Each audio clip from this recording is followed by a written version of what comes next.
Abşeronda kənd təsərrüfatının inkişafı üçün meliorativ tədbirlər davam etdirilir. Əkin sahələrinin suvarılması Dövlət Su Ehtiyatları Agentliyinin tabeliyindəki Abşeron su meliorasiya sistemlərinin istismar idarəsi tərəfindən həyata keçirilir.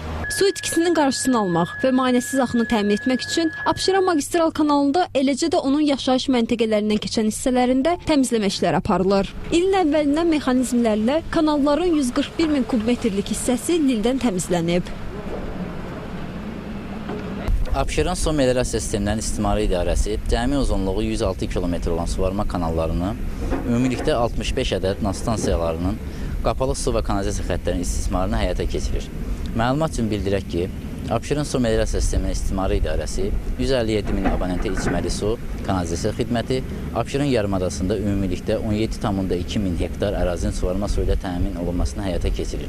Cari ilin 6 ay ərzində Qoşa Qışlaq, Hövsan, Zığ, Novxanı, Bilgə, Pirşağı, Saray 1 suvarma, eləcə də Zəli Gölü, Masazırlaza, Hökməli və aşağı güzdək içməli su nasos stansiyalarında cari təmir işləri aparılıb. Bununla yanaşı müxtəlif diametrli boru şəbəkələri, hidrotexniki qurğular, mülki və istehsalat binaları təmir olunub.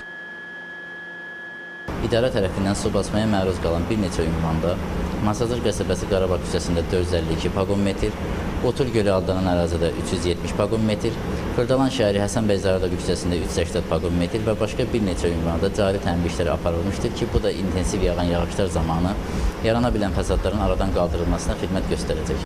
İdarə tərəfindən əhalini dayanıqlı və keyfiyyətli içməli su ilə təmin etmək üçün tədbirlər davam etdirilir. Su və kanalizasiya xəttlərindəki qəzalar operativ şəkildə aradan qaldırılır.